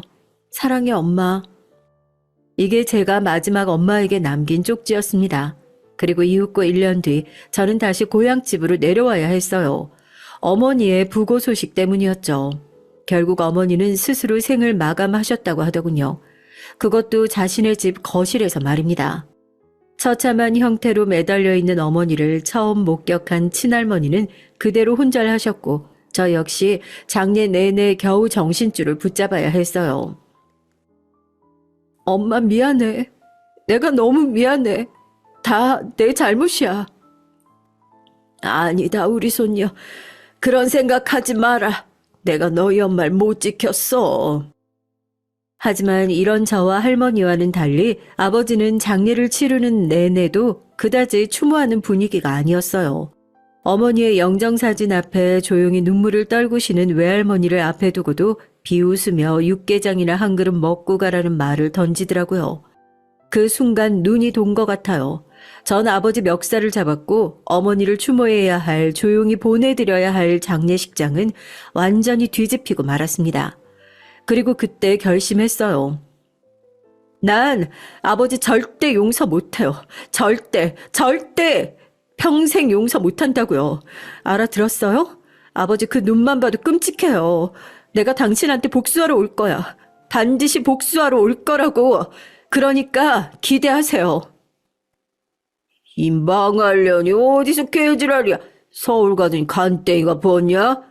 그러게 네 엄마 아팠을 때 진즉 내려와 보지. 자식 새끼가 부모 아플 땐 나 몰라라 하더니 이제 와서 연병 떨긴. 왜 몰랐다고 해보지 그래? 참나. 뭐? 엄마가 아팠다고요? 그제 알았어요. 엄마가 아팠다는 것을요.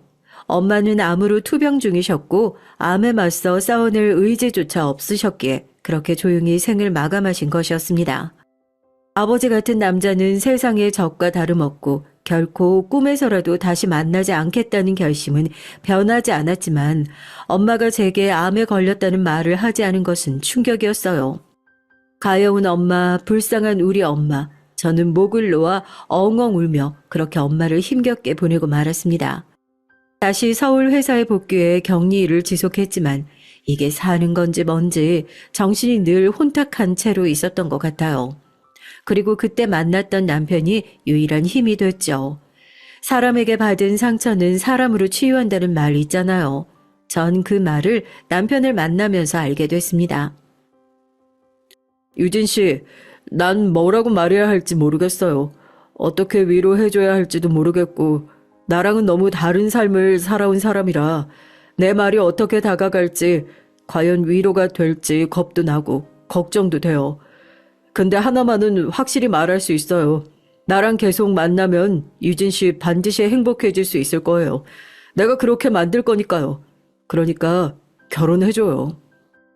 처음 남편에게 울면서 제 가정사에 대해 모두 털어놨을 때 남편은 프로포즈로 대답을 해버렸답니다. 아마도 남편이 아니었다면 정 그 시절 어쩌면 계속 정신적으로 방황하다 결국은 어머니와 똑같은 노선을 밟지 않았을까 싶어요. 강가 앞에 위태롭게 서 있던 어머니의 모습처럼 저 역시 한강물 앞에 서 있다 충동적으로 뛰어들고 말았겠죠. 하지만 다행히 남편 덕에 저는 시댁 식구에게 인사드리러 갈 수 있었고 이때 드디어 시부모님을 만날 수 있었답니다. 먼저 여기서 한 가지 알려드릴 점이 있는데 시부모님에겐 아들 2명이 있었는데 그중 장남인 우리 남편은 입양아였어요. 도련님은 시부모님의 친자식이고요. 시어머님께서 임신이 안 되자 평소 봉사활동 다니던 고아원에 입양을 선택하신 건데 1년 후 기적처럼 도련님을 임신하게 된 것이었죠. 그렇다면 혹시 대충 어떤 그림이 그려지시나요? 입양아인 남편과 친자식인 도련님, 보이지 않는 차별과 편애, 그런 것들이요. 그런데 정말 예외였던 것이 시부모님은 그 무엇보다 남편과 친자식을 공평하게 키우셨다고 해요. 난 워낙에 어릴 때 입양이 돼서 내가 입양아인 줄 전혀 몰랐어. 나중에 성인이 되고서야 말씀해 주셔서 그때 알았지. 정말 대단하신 분들이네. 그만큼 우리 부모님 누구보다 좋으신 분이야. 어머니 아버지 2분 다 교직에 계시다 은퇴하셨는데 스승의 날만 되면 아직도 2분을 찾아뵈러 오는 제자들이 있을 정도거든. 빙그레 웃으며 시부모님을 자랑하는 남편을 보며 저는 과연 어떤 분들이실지 너무 궁금했답니다. 친자식과 입양아를 똑같이 길러내셨다면 그만큼 마음이 넓으신 분들일 텐데 괜히 설레고 떨리기도 했고요. 혹여나 제가 그에 비해 너무 초라하게 보일까봐 성격대로 걱정도 많이 했습니다. 그런데 처음 저를 본 날부터 시어머니는 제 손을 꼭 잡아주시며 그러더군요. 이렇게 보니까 우리 아이랑 너무 잘 어울리네요. 부족한 시어머니겠지만 넓은 마음으로 이해해줘요. 나도 노력 많이 할게요. 아닙니다, 어머님. 저야말로 잘 부탁드립니다. 야, 저희 형이 하도 꽁꽁 숨겨놓고 안 보여주길래 내심 너무 궁금했거든요. 이렇게 미인인 형수님을 만나고 있을 거라고는 생각도 못했네요. 형, 수지 맞았어. 저를 벌써부터 형수라고 부르는 사근거리는 성격의 도련님과 자애로운 인상의 시부모님까지 그야말로 저를 있는 그대로 받아주시는 그 모습이 어찌나 다행스러웠는지 몰라요. 들고 있던 과일즙 세트를 바닥에 떨어뜨릴 만큼 저는 다리에 힘이 풀려 그만 그 자리에서 눈물을 글썽거리고 말았습니다. 제가 그만큼 감성적이 되었던 건 아마도 거절당할까봐 두려웠기 때문이었죠. 절 반대하실 줄 알았어요. 제가 마음에 안 드실까봐 걱정했거든요. 감사합니다, 어머님, 아버님. 저도 며느리로서 더 노력할게요. 혹여나 가르쳐 주실 부분 있음 언제든 말씀하세요. 그럴 리가. 우리가 가르치는 게 아니라 배워야 할 것 같은데 아가씨가 지금껏 힘든 시절 보냈다고 대충 아들에게 들어서 알아요. 불편한 설명은 안 해도 되고 그 모든 일을 겪고도 이리 건강하게 잘 살아있으니까 그것만으로도 대단한 일이죠. 남편이 저를 치유했다고 생각했는데 아직 제 마음속에 남아있는 잔해물이 존재했던 건지 그 말에 무너질 듯 울음이 새어나오더라고요. 그 순간 시어머니의 눈 속에서 왜 친정엄마의 모습이 자꾸 비쳤는지 모를 일입니다. 결혼식을 치르고 신혼여행을 다녀오면선 특히나 더 엄마 생각이 많이 났어요. 내가 웨딩드레스 입은 모습을 봤다면 엄마가 참 좋아했을 텐데, 내가 외국에 여행 갔다 온 걸 알면 엄마가 뿌듯해 했을 텐데. 하지만 지금 살아가는 현재 역시 소중한 만큼 그렇게 아쉽고 씁쓸한 마음은 접고 저는 지금의 삶에 충실하기로 했습니다. 아버지에 대한 끓어오르는 복수의 마음 또한 잠시간 흘러보내기로 했어요. 남편이 말 꺼내기 전 저는 굳이 시댁 근처의 신혼집을 고집했고 거기서 시부모님을 잘 모시려고 했답니다. 남편 직장이 시댁에서 가깝기도 했거니와 더 시부모님과 돈독해지고 싶었거든요. 당시 시아버지께서 간이 조금 안 좋으셔서 치료를 받고 있는 상황인지라 걱정이 되는 마음도 있었고요. 아니, 우리야 좋지만 너희가 불편하지 않겠니? 아가, 우린 괜찮다. 네 시아버지 병원 가는 것도 내가 택시 타고 가면 금방이야. 힘들 거 하나 없단다. 아니에요, 어머님. 그래도 혼자 하시면 힘들잖아요. 제가 옆에서 도와드리고 싶어요. 제가 원해서 하는 일이에요. 아유, 말도 이쁘게도 하지. 우리가 복이 많다. 어쩜 이런 며느리를 들였을까, 여보. 다행히 시부모님은 환히 웃으며 그 결정을 반겨주셨어요. 그런데 참 하늘도 무심하시지. 어떻게 이런 일이 있을 수 있을까요? 시댁과 오가며 시부모님, 도련님, 남편과 함께하는 생활은 정말이지 제 인생의 가장 따뜻한 계절이었습니다. 형수님 좋아하는 망고 사왔어요. 이게 엄청 비싸더라고요. 그리고 여기 이건 생일 선물이요. 갖고 싶다 하시던 향수예요. 형이 말해줘서 사긴 했는데 마음에 드실지 모르겠네요. 제가 이번에 사건 하나 해결하고 승진도 앞두고 있는 터라 큰맘 먹고 사왔습니다. 그러니까 부담 갖지 말고 받아주세요.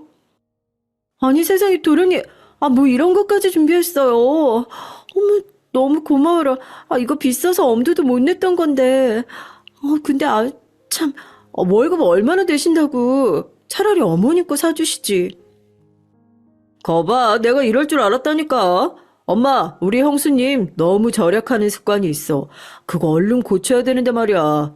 형이 성실하고 나도 잘릴 일 없는 직업인데 형수님이 왜 저리 사서 걱정이신지 모르겠다.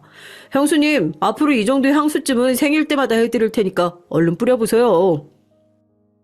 애가 자꾸 당신 뭐 좋아하는지 물어보더라고. 얼마나 귀찮게 하던지. 내가 어쩔 수 없이 말해버렸어. 동생이 당신을 많이 좋아하나 봐. 얼른 뿌려봐. 도련님의 직업은 경찰이었어요. 그것도 강력반에 근무하는 형사였죠. 매사 바쁘게 사시는 분위기에 생각보다 시댁을 자주 왕래하는 가운데에서도 얼굴을 볼 기회가 많지 않았는데 볼 때마다 기분을 참 좋게 해주셨답니다. 거기다 바쁜 자기 대신 몸이 안 좋으신 시아버지를 데리고 병원에 왔다 갔다 하는 것이 고맙고 미안했던지 도련님은 꽤나 고가의 선물들을 자주 사주시면서 마음을 표현하시곤 했어요. 도련님, 아버님 워낙에 저 힘들게 안 하시고 오히려 병원 갔다 오시면서 맛있는 거 사주시고 해서 저 너무 좋아요. 하나도 안 힘드니까 이런 선물 안 해주셔도 괜찮아요. 아버지 때문에 하는 선물이라뇨. 그렇게 말씀하시면 섭섭해요. 그렇게 넉살 좋게 웃으시는 우리 도련님, 하도 호탕하시고 서운하신 분이라 늘 감사했네요. 다만 걱정은 있었어요. 직업이 강력반 형사라고 했잖아요. 그러니 혹여라도 나쁜 놈 잡다 칼이라도 맞을까 상상도 되고 그러더라고요. 아유, 우리 형수님 걱정도 사서 하시네. 요즘은 주먹구구식으로 굴러가지 않고 다 저희가 작전 잘 세우고 해서 범죄자들 제압하니까 걱정하실 일 하나 없어요. 하지만 말은 이렇게 해도 사실 도련님은 저와 남편이 결혼하기 전 이미 큰 사고를 겪으신 적이 있었다고 해요. 인터넷 사기 집단을 소탕하려다 그 사람이 숨기고 있던 식칼에 찔리신 거죠. 그런데 도련님은 그 상태로 범인을 잡겠다고 상처를 움켜쥐고 달리신 바람에 나중에 상처 부위가 더 벌어져 사태가 심각해졌어요. 수술실로 옮겨지면서 의사도 걱정할 정도였다네요. 그때 시어머니는 눈앞이 아찔해서 쓰러지실 뻔했고 시아버지는 도련님이 회복되자마자 당장 부서를 옮기던지 하라며 처음으로 큰 소리를 내셨다고 합니다. 아버지, 제가 이 일을 어떻게 생각하는지 아시잖아요. 제가 이 직업 처음 선택했을 때 아버지 저 자랑스러워 하셨잖아요. 저도 그래요. 이번 일 교훈 삼아 앞으로는 조심해서 일할게요. 그러니 한 번만 봐주세요. 네? 이 직업이 조심해서 조심해질 일이야. 안 된다. 내가 네 성격을 몰라. 학교 다닐 적에 양아치 패거리 잡겠다고 맨주먹으로 달려들다 얻어 터져서 한 달 동안 병원에 입원하고 그 바람에 대학도 못 가고 재수까지 했잖아. 이놈아, 그때 그 패거리와 너 쪽수가 어떻게 됐는지 아냐? 10대 1이었어. 10대 1. 10대 1 싸움에 과감히 달려드신 도련님. 저도 결혼 이후 도련님의 과거를 속속 알게 됐는데 생각을 뛰어넘는 놀라운 에피소드들이 가득했습니다. 보통 사람들이 생각하는 것들을 과감히 행동으로 옮겨버리셨더군요. 근데 그건 기질이었다고 해요. 아주 어렸을 적 꼬맹이였을 때부터 도련님은 자기 반에 왕따를 당하고 있는 애가 있으면 그 곁에 가서 같이 밥을 먹어주고 그 애가 어디 끌려가 맞고라도 있으면 대걸레를 들고 쫓아가 두들겨 패줬다고요. 그 바람에 시어머니가 학교에 자주 가셨다는데 내가 얼마나 헛웃음이 나오든지 모른다. 내 직업이 교사인데 말이야.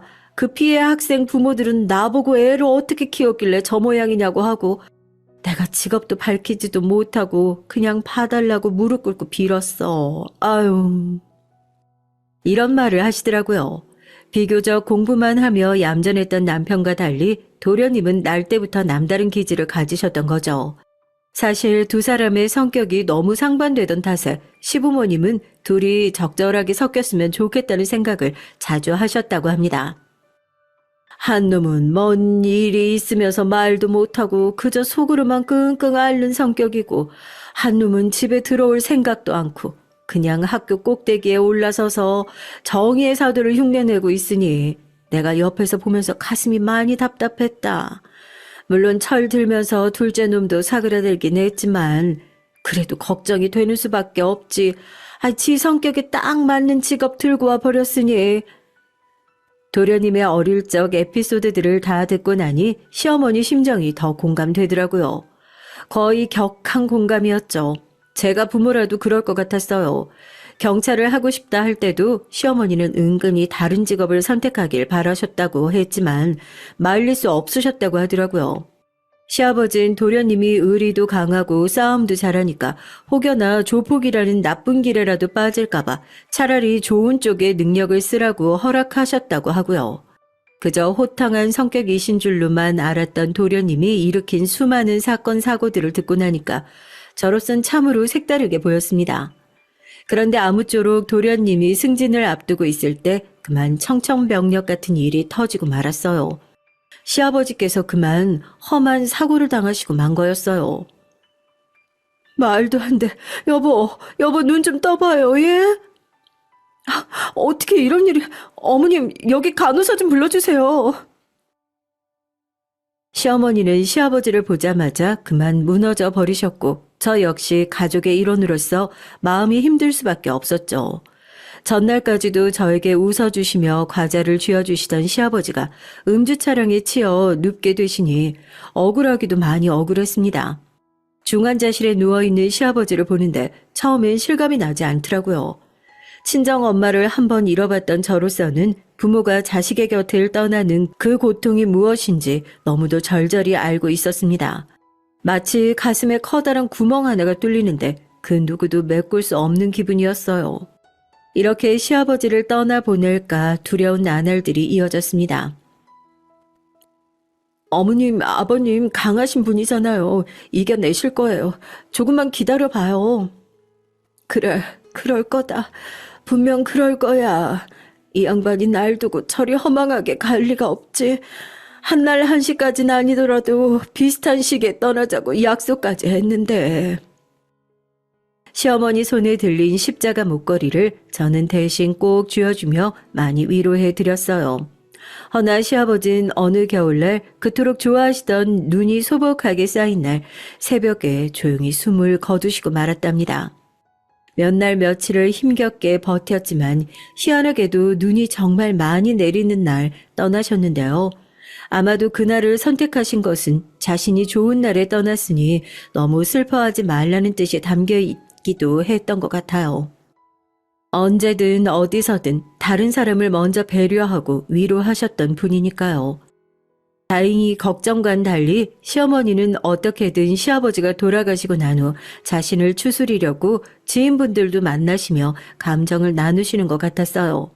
그런데 의외로 도련님이 어머님보다도 더 많이 고통스러워 하셨죠. 형수님, 언제 오셨어요? 아까요. 밥은 또 컵라면 드신 거예요? 그렇죠, 뭐. 늘 분위기를 이끌고 호탕하게 웃으셨던 도련님이 얼빠진 표정으로 그저 허공만 바라보시는데 제가 들어오는 소리도 못 들으시더라고요.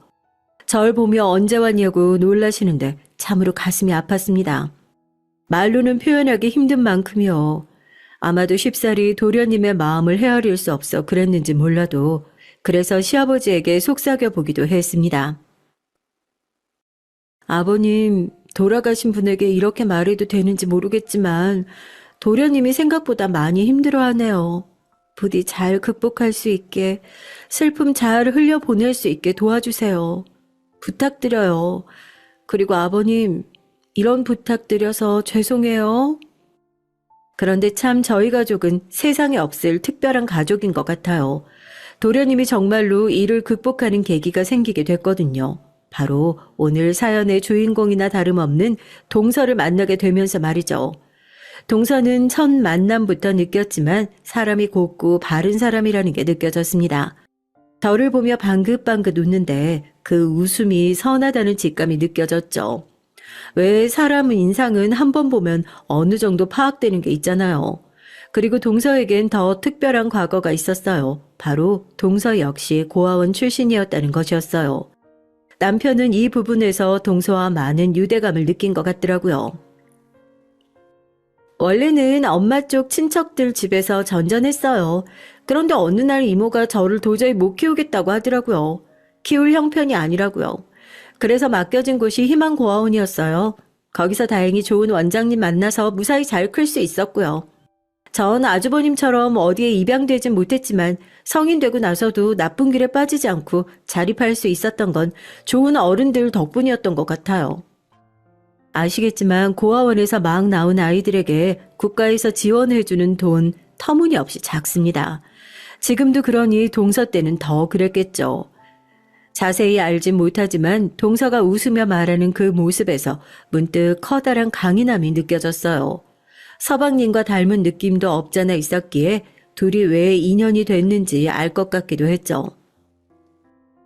형수님, 저희 결혼하고 여기 근처에서 살까봐요. 아내도 좋다고 하더라고요. 지금처럼 형이랑 형수님이랑 오가며 시간 보내고 싶다고요.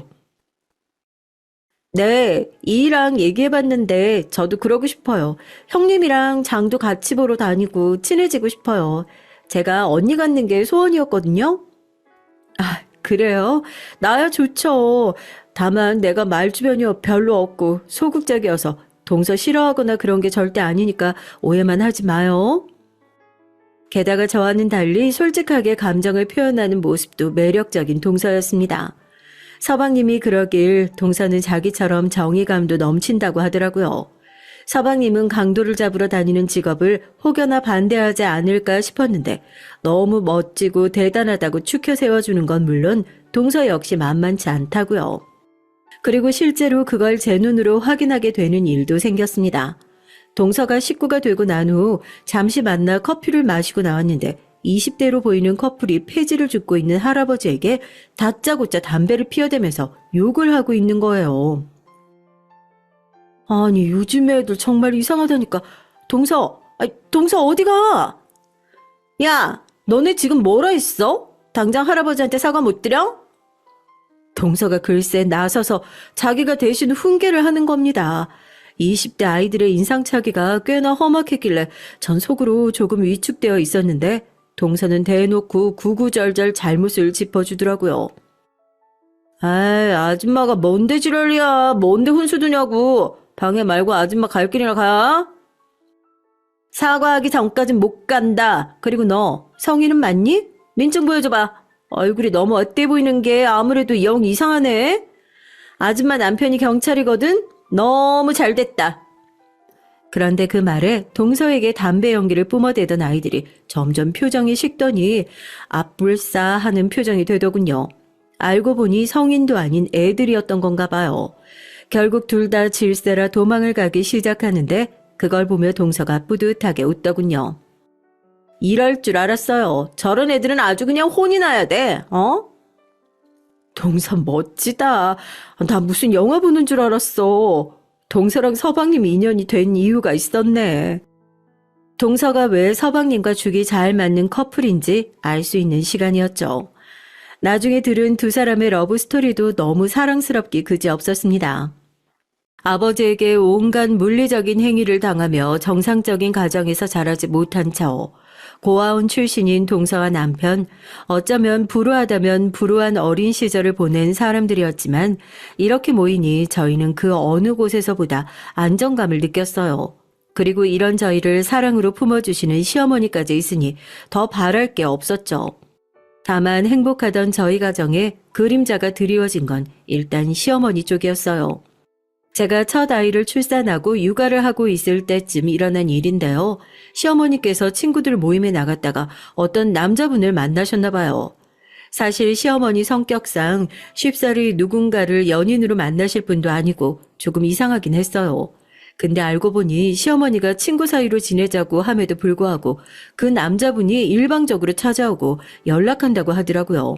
마치 스토킹을 하는 것처럼 어디를 가시는지 다 캐고 다니고요. 이걸 듣고 동서가 열이 확 받았습니다. 어머님, 말도 안 돼요. 아니, 이거 저희 남편에게 말해서 당장 사지를 찢어도 시원치 않은 이놈을 당장 조치를 취할게요. 아니다. 내가 너희만 불러내서 얘기를 한 이유가 있지 않겠니? 네, 문제는 시어머니께서 그것을 원치 않는 거였어요. 네 시아버지 잃고 난 후 너무너무 마음이 비어 있었는데 이 사람이 옆에 있으니까 그나마 괜찮더구나. 그래서 친구처럼 지내기로 했던 거야. 괜히 내가 이 사람 신고하고 그러면 모임 분위기도 안 좋아질 것 같고 나쁜 의도가 있는 건 아닐 거다. 내가 잘 달래서 구슬려 보마. 어머님, 저희가 걱정되는 건 그 남자분이 어머님한테 원치 않게 자꾸 들러붙으니까 그래요. 오늘도 전화를 10통 넘게 걸었다면서요. 정말 그 남자가 괜찮은 사람인지 확신이 안 서요. 혹시나 어머니 나쁘게 대할까 봐 걱정도 되고요. 저도 형님 생각에 동의해요, 어머님. 세상에 얼마나 미친놈들이, 아니 정신 이상한 놈들이 얼마나 많은데요. 아이고, 아니야. 내가 알아서 할게. 내가 괜한 말을 해서 너희 걱정을 시켰구나. 하지만 시어머니는 저희 말에 조금 동조하는 기색이긴 하셔도 어쩐지 신고하는 부분에선 망설임을 보이셨습니다. 아마도 제 생각으론 아버님을 잃으시고 허한 마음으로 있으시던 어머니께서 그 남자분에게 아주 약간은 호감을 느끼신 듯 보였어요. 일단 어쩔 수 없이 저와 동서는 그대로 발길을 돌렸는데 동서가 그러더라고요. 이대로 가만히 두고 보다가 혹시나 나쁜 일이 벌어질 수도 있으니 안 되겠다고요. 그 후 동서가 그 남자 뒤를 밟아보고 그 결과를 하나씩 저에게 조용히 전달해주는 식으로 연락을 주고받기 시작했습니다. 시어머니가 원치 않아 남편들에겐 비밀이었던지라 마치 007 작전을 방불케 했어요. 동서는 이윽고 모든 조사를 마친 후 A4 용지 한 장에 정리를 한 그 사람의 정체를 시어머니 앞에 내밀었습니다. 사실 저도 그때 치밀한 동서의 행동력에 놀랄 수밖에 없었는데요. 동서를 다시 보게 되는 계기이기도 했어요. 내가 이럴 줄 알았어요, 형님. 이놈 이거 느낌이 아주 쎄했다니까요. 어쩐지 우리 어머님 재산 탐내고 온 놈이었어요. 동서는 씩씩거리며 그대로 어머님 앞에 가 설명을 시작했습니다. 어머님 허락받지 않고 알아봐서 죄송해요. 근데 수상쩍은 부분이 한두 개가 아니더라고요, 어머님. 충격받지 말고 잘 들으세요. 일단 그 사람 와이프랑 사별한 거 아니고요. 와이프란 사람 아직 멀쩡히 잘 살아 있어요. 아직도 둘이 모텔 들락거리며 만나고 있고요. 도대체 왜 그런 거짓말을 한 건지 모르겠지만 어머님 꼬시려고 그랬겠죠. 그리고 자식들 다 무슨 유명 대학교에 다닌다고 외국에 나가 있다고 그랬잖아요. 근데 다 한국에 있고 다단계 하고 있던데요. 그리고 그 다단계 보통 다단계가 아니고 사람들 등쳐먹고 사기치는 다단계예요. 그 다단계 수장은 말하지 않아도 아시겠죠? 그 사람이에요. 거기다 이것뿐만이 아니고요. 완전 남자 꽃뱀이에요. 돈 많아 보이는 여자들 꼬셔다가 돈 타내서 자기 자식들한테 돈 부어주고 외제차 사주고 그랬더라고요. 뭐? 아, 정말이니 그게? 아, 그럼 나한테 거짓말을 했던 거야? 네, 어머님. 저도 동서한테 들었는데 정말 충격적이더라고요. 동서가 업체 통해 확인도 다 끝냈다고 해요. 세상에나. 아우, 이런 망측할. 내가 그런 사람을 그저 좋게 보고 있었다니. 어쩐지 나한테 내 친구들 소개시켜달라고 이상한 걸 묻고 그러더라고. 이상한 거라면 어떤 거요? 아니, 내 친구들 중에 나처럼 사별한 사람은 없는지 그런 거 말이야. 아, 근데 이럴 줄이야. 정말이지 몰랐다. 고맙구나, 얘들아. 니네가 아니었다면 난 정말 깜빡 속을 뻔했어. 니네가 날 구해줬구나. 이 일로 시어머니는 한동안 충격에 시름시름 앓기도 했습니다. 하지만 저와 동서 덕분에 몹쓸 일을 당하지 않을 수도 있었다며 틈만 나면 저희 손을 잡고 고마워하시곤 했죠. 그 후 동서와 저는 그 남자를 한번 다시 만나봤는데 역시나 사기꾼이 맞았어요. 저희가 그 사람에 대해 알아본 정보들을 들이밀며 이것저것 묻자 꽁지가 빠져라 도망가는데 딱 봐도 재발절인 도둑놈이었죠. 그런데 동서는 역시나 놓치지 않고 바로 서방님에게 정보를 넘겨 체포를 했어요. 동서, 나 이번 일로 동서한테 진짜 많이 놀란 거 알아? 동서 옆에 두고 있으면 적어도 나 인생 살면서 나쁜 일은 안 당하고 살 것 같다.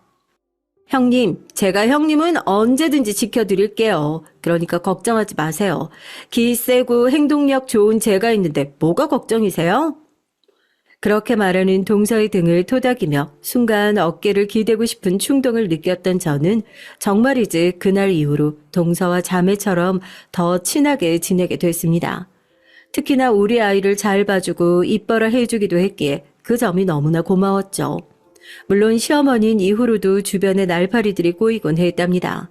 시어머니가 워낙 나이 드셔도 고운 미인이셔서 그랬나 봐요. 하지만 이때 제가 둘째를 임신하면서 입덧이 아닌 다른 걱정거리가 생겼는데요. 바로 서방님과 똑 닮은 동서가 어느 순간부터 특유의 쾌활함을 잃고 얼굴도 쾌행하고 안색이 안 좋아지기 시작한 거예요. 저를 보면 침울한 얼굴로 음료수만 쪽쪽 먹고 있는데 왜 그러는지 걱정이 되더군요.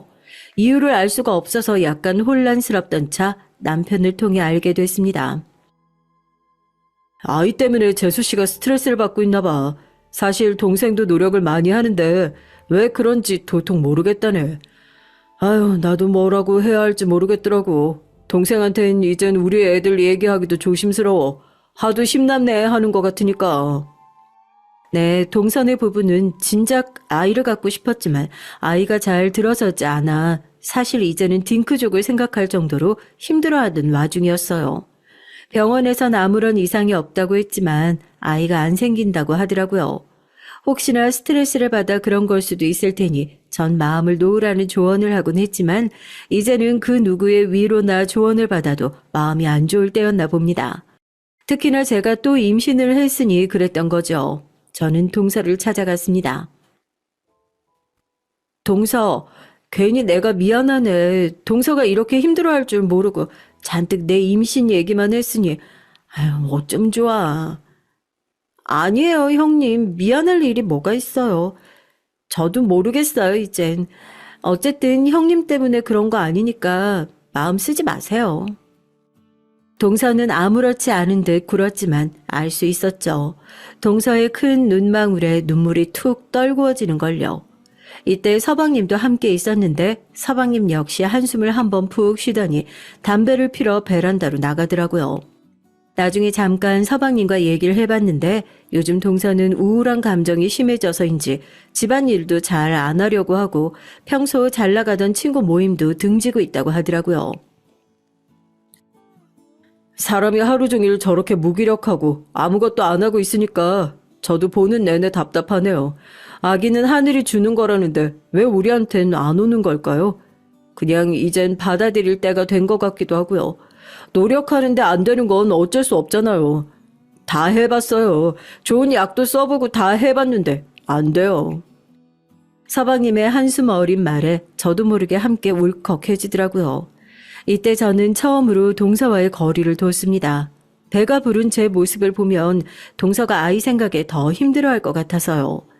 동서가 그립고 보고 싶지만 당시엔 그게 최선이었답니다. 동서 역시 따로 연락을 안 했는데 그 점이 조금 서운하긴 했고요. 그런데 제가 그러고 다시 동서를 보게 된 건 출산한 후 비극적이라고 말할 수밖에 없던 일 때문이었어요. 아직도 저는 믿을 수가 없어요. 시아버지를 잃었을 때보다 어쩌면 저희 친정엄마를 잃었던 충격만큼이나 당황스러움이 컸던 것 같아요. 말을 이을 수가 없었습니다. 형님 어떡해요? 그이가...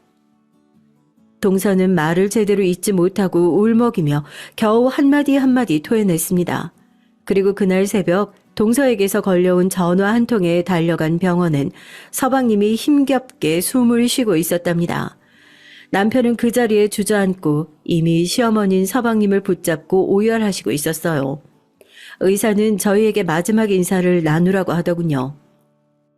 서방님이 많이 힘들어하고 있다고요. 믿을 수 없었습니다. 어떻게 믿을 수가 있겠어요. 멀쩡히 내 곁에 살아 숨쉬던 존재가 갑자기 세상을 떠난다는데 어떻게 그럴 수가 있겠어요. 받아들이진 못하는 건 저뿐만이 아니었습니다. 그때 어머님께서 먼저 서방님에게 다가가 손을 꼭 잡아주시며 사랑한다고 편히 가라고 말씀하시더군요. 그 말에 동서는 엉엉 울더니 시어머니를 따라 사랑한다는 말을 내뱉더니 서방님 눈을 감자 이내 기절해 버렸어요. 장례 내내 동서가 어떤 모습이었는지 기억에 흐릿합니다. 저도 남편도 손님들을 맞이할 정신도 없었고 가장 힘들 동서를 챙길 여력도 없었어요. 서방님의 생전 모습을 추억하는데 저에게 너무 잘해주었던 기억밖에 없어 더 슬프고 힘들더라고요. 소중한 것을 놓아야 하는 때가 살면서 반드시 한 번은 온다는데 그게 이렇게 이른 시기일 줄은 까맣게 모르고 있었죠. 하지만 그러고 나서 문제가 생겼어요. 제가 위로차 동서를 찾아갔을 때 동서가 서방님의 장례 이후 급하게 집을 처분하고 어딘가로 떠났다는 것이었어요. 한마디 말도 없이 말입니다. 우리 모두 혹시나 동서가 걱정이 됐어요.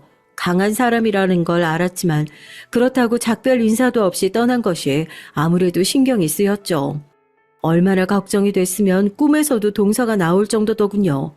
그러던 어느 날 동서가 떠난 지 1년 정도 됐을 때 꿈을 꿨는데 이때 꿈이 너무 생생해서 저는 급기야 남편에게 동서를 찾아야겠다고 선언했답니다. 동서가 혼자서 쪼그려 울고 있었는데 어딘지 모르겠지만 아주 깊은 산속 동굴 같은 곳이었어요. 거기서 울면서 저를 부르고 있더라고요. 전 설마 하는 마음으로 동서를 찾기 시작했어요. 업체도 이용했고요. 그리고 정말 신의 계시, 꿈 이런 것을 믿게 된 것이 실제로 제가 동서를 찾은 곳이 어느 산골짜기 마을이었던 거예요. 동서는 그곳에서 아주 허름한 옷차림을 하고 완전히 산사람처럼 술을 마시며 하루하루 연명하고 있었습니다. 저를 보자 동그랗게 눈을 뜨던 동서는 잠시 후 왜 오셨냐고 하더군요. 더 이상 형님 동서 사이도 아닌데 왜 오셨어요? 왜 그런 말을 해 동서 섭섭하게. 내가 동서를 얼마나 걱정했는지 알아? 형님, 가주세요. 저 형님하고 말하고 싶지 않아요. 모두를 피해서 온 거예요. 그이 생각날까봐 일부러 다 물리치고 여기로 온 거라고요. 그러니까 이만 가주세요. 아무리 1년이라지만 동서에게서 풍기는 쎄한 분위기며 모든 것이 이상했어요. 저를 극도로 피하는 눈치랄까요? 혹시 그 사이에 무슨 일이 있었던 거냐고 물었지만 동서는 대답도 하지 않았어요. 그날은 어쩔 수 없이 먼 길을 다시 돌아 집으로 돌아올 수밖에 없었죠. 하지만 저는 매일 동서를 찾으러 그 험한 길을 올랐고 동서는 굳게 닫은 문을 열어주지 않았습니다. 그야말로 삼고초려였고 저도 점점 힘에 부쳤답니다. 언제까지 이 노릇을 해야 할지 알 수 없었죠. 허나 그런 동서의 사정을 알게 된 건 여느 날과 같이 동서를 찾으러 갔다 내려오는 길 골목 떡집에서였어요. 떼약볕에 너무 많이 걸었는지 배가 너무 고픈 와중이었는데 쫄깃한 꿀떡이 눈에 밟히더라고요. 순간 얼른 먹고 싶은 마음에 떡집으로 들어갔는데 친근한 인상의 아줌마가 동네 할머니분과 얘기를 하고 있었어요.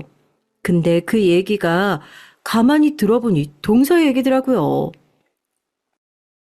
아니, 그 아가씨 너무 안 되지 않았어. 남편하고 사별하고 거기서 혼자 사는 거라며? 근데 자기가 친자매한테 사기 맞아서 돈까지 다 잃고, 어쩌면 좋아. 나라도 죽고 싶겠어. 예전엔 아주 그냥 가끔이라도 여기 와서 나랑 얘기도 나누고 했는데 요즘 영 안 보이니 걱정이네. 저기요, 잠시만요. 아주머니, 방금 그 말씀하신 아가씨요. 혹시 산에 사는 여자, 이렇게 생긴 여자 맞죠? 화면 보시면 알겠지만 눈이 크고 쌍꺼풀 짙은, 맞죠? 맞는데. 아유, 누구예요? 가족이 없다고 들었는데. 전 형님 되는 사람이에요. 근데 아까 하신 얘기요. 자매한테 사기를 맞았다고요? 우리 동서는 고아원에서 자랐는데 자매가 있을 리가 없는데 제가 잘못 들었나요? 아유, 아니야. 자매 맞아요. 원래는 연락을 안 하는 사이였다가 최근에 남편 잃고 나서부터 만나기 시작했대. 거기서 연락이 왔다는데. 근데 알고 보니까 그게 돈 때문에 사기치려고 수작 건 거였지. 아무튼 형님이라면 저 그 아가씨랑 만나고 있는 거예요? 아이고, 잘 지내고 있는 거예요? 너무 걱정이 되더라고. 순간 제 입에서 한숨이 토해져 나왔습니다. 이게 진짜라면 그동안 동서가 일부러 저를 멀리했던 것이 더 이해가 되고 납득이 됐어요.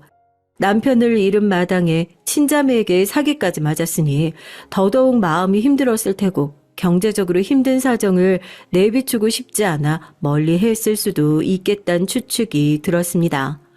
그 길로 동서에게 가서 문 앞에 대고 소리치듯 사실을 추궁했더니 동서 쪽에서 아무 말이 들려오지 않더라고요. 그러더니 잠시 후 제게로 걸어 나온 동서가 고개를 끄덕이며 울음을 터뜨리더군요. 사람이 너무 그립고 외로운 마당에 돈을 빌려준 건데 그런 일을 당한 것이라고요. 내가 미쳤나 봐요, 형님. 형님 볼 면목도 없고 어머님 볼 면목도 없어요. 이제 어떡하면 좋아요, 나? 모르고 있었지만 동서에겐 고아원에 함께 버려진 자신의 친자매가 있었다고 합니다. 동서의 언니 되는 사람이었어요. 고아원에서 성인이 될 때까지는 함께 컸기에 사이가 돈독했다고 해요. 그런데 어느 날 언니가 결혼을 하면서 갑자기 연락을 툭 끊었다고 하더라고요. 마치 과거를 청산하듯이요. 그 때문에 동서는 많은 상처를 받았다고 합니다. 굳이 친구들에게도 제게도 언니 얘기를 꺼내지 않은 이유가 그것이고요. 나도 우리 언니처럼 똑같이 그러고 싶었어요. 똑같이 언니가 없는 것처럼 살고 싶었어요. 근데 어떻게 알았는지 나를 갑자기 찾아와서 자기도 이혼했고 너무 외로웠는데 제가 생각이 났다고 가족처럼 지내자고 그러더라고요. 가족이란 그 말이 저를 흔들었나 봐요. 동서는 가족이란 말에 흔들렸고 서방님을 잃은 상실감을 그렇게 자신의 친언니에게 기대어 풀었다고 합니다. 그런데 딱 3개월 후 친언니가 금방 갚겠다며 돈을 요구했고 앞서 말한 망측한 일이 일어난 거죠. 원래는 산생활 청산하고 다시 내려가서 형님도 뵙고 어머님도 뵈려고 했어요. 충동적으로 올라온 거라 다시 내려가서 함께하고 싶었는데 근데 언니가 저한테 전 재산을 빼앗고 도망간 후론 아무것도 하기가 싫었어요. 죽고 싶었어요. 형님이 여기 오셨을 땐 괜히 겁나고 두려웠던 게 제가 살고 싶어질까봐. 그래서 형님에게 기대게 될까봐 무서웠어요. 한참 후 이어진 죽고 싶었다는 동서의 그 말에 저도 모르게 눈물을 글썽였습니다. 얼마나 힘들었을지 그 고통이 생생히 그려졌죠. 그날은 산을 내려와 집으로 돌아갔지만 얼마간 동서 생각을 멈추기 힘들었어요. 전 이후 꼭 큰 결정을 내리고 말았습니다. 남편 몰래 현금 1억을 인출해서 동서에게로 가지고 간 것이죠. 굳이 남편에게 말하지 않은 이유는 그 1억은 당시 친할머니가 제게 남겨주신 비밀스런 비상금 같은 개념의 돈이었고 언젠가 아이들이 결혼할 때나 집안에 큰일이 생겼을 때 쓰려고 남겨둔 돈이었어요. 그렇기에 동서에게 전달하며 없는 돈인 것처럼 살고 싶었습니다. 동서, 부담 갖지 말고 받아. 항상 행복해야 돼. 내가 그 누구보다 동서의 행복 빌어주는 사람인 거 알지? 형님, 이걸 왜 저를 주세요? 동서는 그 말을 하며 서럽게 오열했습니다. 그제야 장례 내내 동서가 한 번도 울지 못했다는 게 생각났어요. 그 후 동서는 드디어 정착이란 걸 하기 위해 어디론가 떠났고 그곳에서 제게 사진 한 장을 보내왔어요. 바닷가 앞에 있는 작은 집이 찍혀있는 사진이었는데 아마도 그곳이 동서가 정착한 곳인 것 같았습니다. 전 마음속으로 물었죠. 동서, 행복하지? 꼭 행복해야 돼? 행복하다는 답변이 언젠가 들려오길 바라면서요. 그리고 저는 저대로 두 아이를 육아하고 남편은 외벌이로 생계를 이어나갔습니다. 10년이란 세월이 흐르는 동안 생계에 허덕이기도 했고 남편도 남편 나름대로 가정을 안정적으로 꾸려나가기 위해 가게를 시작하는 등 많은 도약이 있었어요. 전 우리 둘째가 어느새 초등학생이 되어 반장을 줄곧 해내는 모습을 볼 때마다 동서를 떠올리곤 했죠. 동서에게 연락은 하지 않았지만 전화를 해볼까 고민하기도 했지만 어련히 동서가 나중에 마음을 추스르면 연락을 줄 거라고 생각했기 때문이죠. 그러던 어느 날 가게가 무너지는 일이 생겼습니다. 다들 아시다시피 많은 자영업자들이 영향을 받았던 코로나 때문이었죠. 잘 되던 가게는 한순간에 손님이 끊겨 월세도 내지 못할 형편에 이르렀고 저는 그때마다 동서에게 준 1억이 내심 생각나기도 했어요. 하지만 그건 저의 순전한 이기적인 욕심이었고 그런 마음을 다잡으려고 했습니다. 그런데 참으로 기적 같은 일이 일어나고 말았죠. 이때 상황을 말씀드리면 코로나 여파로 많은 빚을 지게 된 저희 집이 반지하방으로 집을 옮긴 것도 모자라서 한 번 더 이사를 가야 할 처지에 놓이게 된 건데요. 엄마, 나 이사 가기 싫은데 우리 또 이사 가야 돼? 우리 다시 아파트 살면 안 돼? 난 아파트가 좋은데. 미안해, 수지야. 엄마 아빠가 꼭 다시 가게 일으켜서 우리 딸들 행복하게 해줄게. 딸들은 울먹였고 저는 죄책감에 더한 눈물을 뚝뚝 흘리고 있었습니다. 작디 작은 가게 한 구석에서 그렇게 눈물을 흘리는데 갑자기 검은 정장을 입은 남자들이 들어오더니 상자를 건네더군요. 뭐지 싶어 사인을 하고 상자를 풀어보는데 안을 확인한 순간 그 자리에서 전 그만 다리가 후들후들 떨려서 남편에게 전화를 할 수밖에 없었어요. 상자 안엔 10억의 금액에 달하는 돈과 함께 짧은 쪽지 한 장이 들어있었습니다. 형님, 형님이 행복하시길 바라는 동서가 그간의 감사한 마음을 담아 준비했습니다. 형님, 항상 행복해 주세요. 이 말 돌려드릴게요. 그리고 뒤이어 등장한 사람은 동서였습니다. 영화 같은 등장에 저는 손을 벌벌 떨고 있는데 동서는 저를 안아주며 그러더군요. 형님, 제 깜짝 이벤트 어땠어요? 괜찮았어요? 앞으로 자신이 저를 책임지고 싶다는 동서는 그렇게 저를 찾아와 그간의 얘기를 풀어줬습니다. 어떻게 지냈는지, 어떻게 성공할 수 있었는지요. 동서는 이제 어느 기업의 여성 CEO였고 저는 그 성장과 도약이 도통 믿을 수가 없어서 장하단 말만 반복했어요. 동서는 그 후 남편과 시어머니를 찾아갔고 서방님을 보러 함께 갔습니다. 많이 울고 그간의 오해도 풀었던 시간이었죠. 남편은 저희에게 이런 행운이 생긴 것이 믿기지 않은지 혀를 내두르곤 합니다. 하지만 전 그것보다 동서라는 사람이 제 인생 속으로 다시 흘러 들어온 것이 더 감사하네요. 마지막으로 동서에게 진심으로 고맙단 말을 하고 싶어요. 고마워, 동서.